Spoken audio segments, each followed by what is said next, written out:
Hey everyone, in today's video, we are talking all about brain breaks.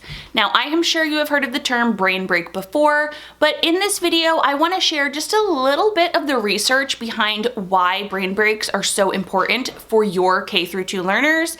And I also want to share 10 of my favorite brain breaks that are quick and easy to use in your classroom. If you've watched my videos before, then welcome back. And in case you are new here, my name is Susan Jones. I am a former first grade and K-2 literacy teacher who now spends a lot of time here on YouTube making videos like this for teachers like you. My goal is always to make videos quick, easy to digest, and give you ideas that you can take and use in your classrooms right away. If you are ready to dive in, give this video a like, subscribe to my channel, and let's get started.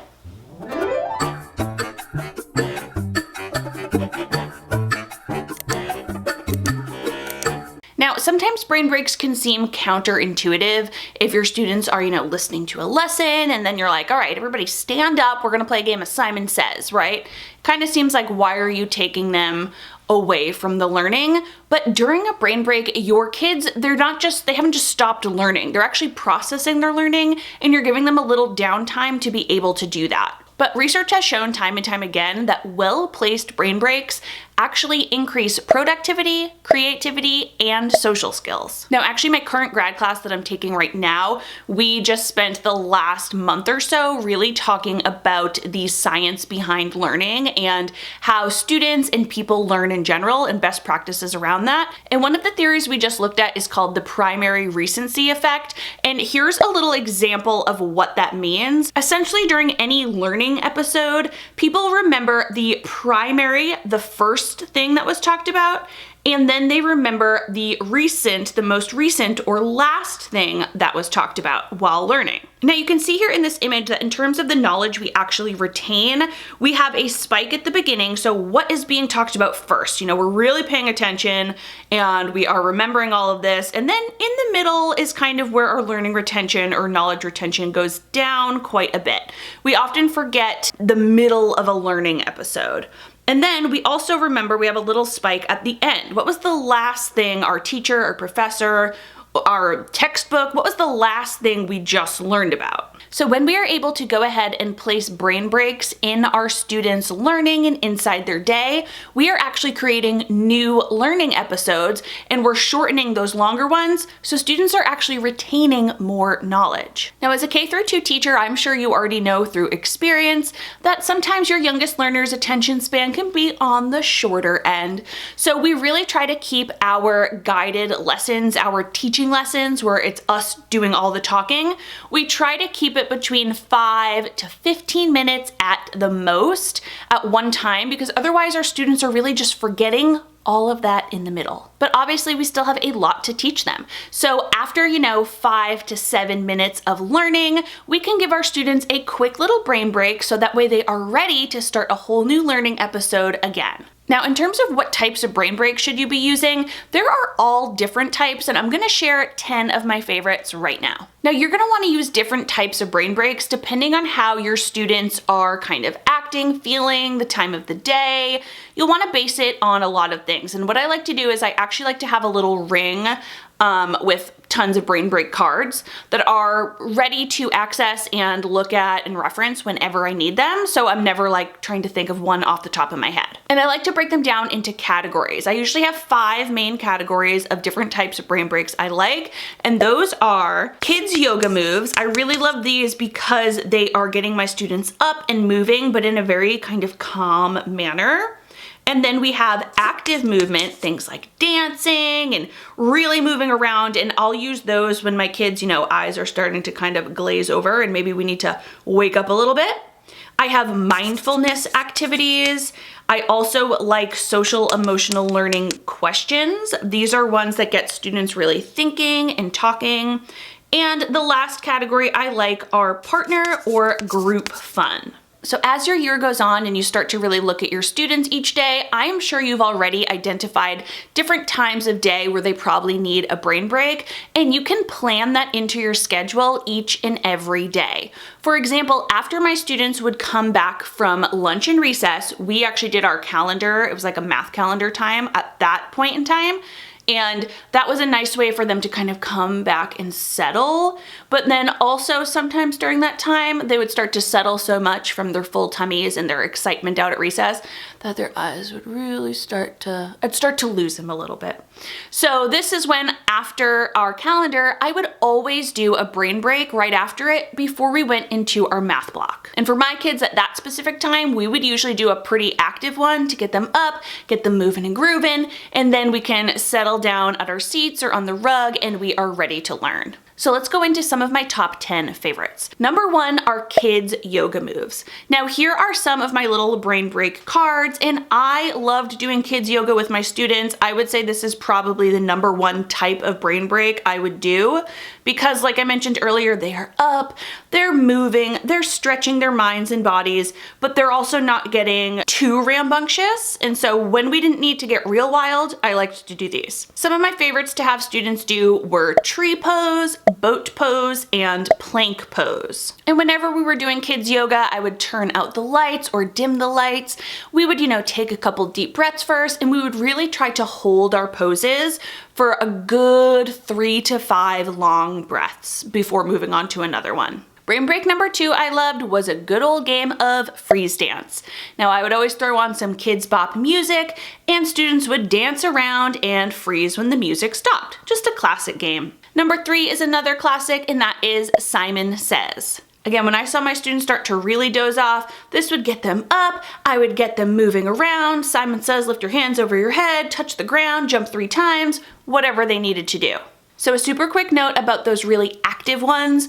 After years of teaching in the classroom, what I learned is while you want to get your students up and moving and dancing and giggling, that's part of the brain break, you also want to make sure that the last couple dance moves or songs you play or Simon Says moves that you do really kind of bring them down a little bit. So try to settle them within the brain break so that way it's not just like wild at the end and then you're like, all right, sit, time to learn. So you kind of want to slowly bring them down. Numbers 4 and 5 are both partner games. And again, brain breaks can really build social skills because even when they are dancing, something that, isn't necessarily a social, like playing with a partner type game, students are kind of getting out of their comfort zone. They're looking around at each other, they're laughing in a fun way, and they're having fun with one another, even though they're doing it independently. But sometimes I like to have students actually take a little break and play a quick partner game with a friend. 2 of my favorites are card games, just an easy deck of cards. Students can play Go Fish or War, or they can play a game with their hands like Rock, Paper, Scissors or Make 11. I've shared Make 11 in another video of math warm-ups that I love, but essentially students will go ahead and put their hands behind their back and they will say 1, 2, 3, go. And they can put out any amount of fingers that they have in front of them, and they have to quickly count to see if together they somehow made 11. And they're not allowed to talk about it first, of course. All right, these next 2, number 6 and 7, I actually read about when I read an article over on Edutopia all about focused attention practices. And these are really great, especially for our students right now who might have a lot of underlying anxiety going on about the last couple years and also maybe haven't been in a classroom in a while, so they're still kind of getting used to all this. And focused attention, what it does is it gets students' brains kind of primed and ready to hold this calm space and energy to be better able to learn. Because of course, if our students are feeling anxious, they're feeling fidgety, they might need some sensory output, whatever it is, if they're too busy focused on that, they're not going to be able to learn. And we know that we need to approach our learners as a whole, and we need to think about them as a student and a person first before we're able to kind of unload academic information on them. I'll link that article down in the description. It's a pretty quick article and I just thought it was really insightful, so you might like it too. So the 2 that I read about, number 6 is called frog breathing. And for this one, students are going to stand up nice and tall with their heels together and their toes pointed out. And they'll essentially take a nice deep breath in. And then as they exhale out, they will go squat to the ground and touch their fingertips to the floor. And then they'll repeat that a few times over and over. Again, it's kind of like a mindfulness activity, but again, this is called focused attention, as they really bring their attention to their breathing and their movements up and down. Number 7 is a knee hug, and it's a good way to get students moving without them needing to be like up and jumping around or dancing. So with a knee hug, students will go ahead and sit on the floor and put their backs up really tall, and then they'll just bring their knees to their chest, and they'll squeeze their knees as tight as they can without hurting themselves. So nice tight squeeze, and breathe in for 5 seconds and out for 5 seconds. If they want, they can go ahead and put their head down and close their eyes so they don't need to think about anything else, but they'll really think about squeezing and kind of hugging their own body and then releasing. And again, you'll do this a few times to kind of tense the body and then release the body so they are ready to learn. Number 8 is another mindfulness activity, and I'm actually going to show you 2 here, both of which I love, but they require a little something to do it. So here you can see bubble breathing or blowing bubbles and pinwheel breathing. And for both of these, you're basically just going to have students either use a bubble wand and some cheap bubbles or a pinwheel, and they're going to do the same thing. They're going to really focus on that breathing, so they will breathe in and then they will breathe out. And when doing the bubble breathing, I like to have students think about if they can, how slowly they can breathe to make a big bubble, and try to focus on making a nice big bubble. And with pinwheel breathing, I like to have them focus on how slowly can they move the pinwheel, how quickly can they move the pinwheel, what do they notice about their breathing, does it have to change as they make the pinwheel go faster and slower. And again, just really kind of slowing them down and getting them thinking about what they're doing. Brain break number 9 is a fun one, and that's to sit back and listen to some kids' jokes. Now, if you go online, you could find a bunch of kids' jokes, and I love telling jokes to kids because they really like to explain the joke and think about why they get it. And just as a teacher, I find it really funny. So for instance, I told this joke the other day. I said, what does a cloud wear under his raincoat? And then of course they have no idea, or they make some silly guesses. And I said, thunder pants. And then they're like, and then they laugh like crazy because first of all, underpants is funny. And then they're like, I get it, thunder, because it's a cloud.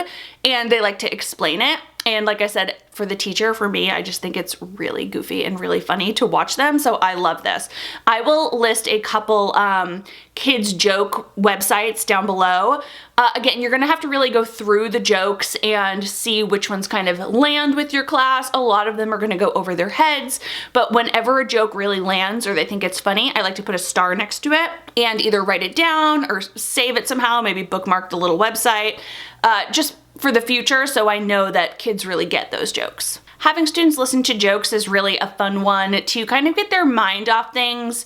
If they've had a really busy weekend or if things are feeling pretty heavy in your classroom, have them just kind of sit back, relax, and listen to some comedy. And brain break number 10 is my absolute favorite, and that is to ask SEL or social emotional learning questions to your kids.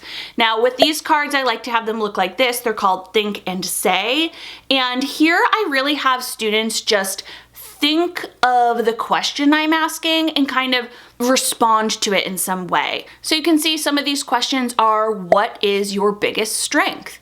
And I just want students to have to think about something that they are really good at, or maybe what is something you are most proud of, or what's something you are proud of, today or this past week. It doesn't need to be this big, huge thing, but it gets them really checking in with themselves, how they're feeling, how they view themselves. And then these can either be think and say. I often have them say it to a friend or a partner sitting next to them, but you can also have them write it down.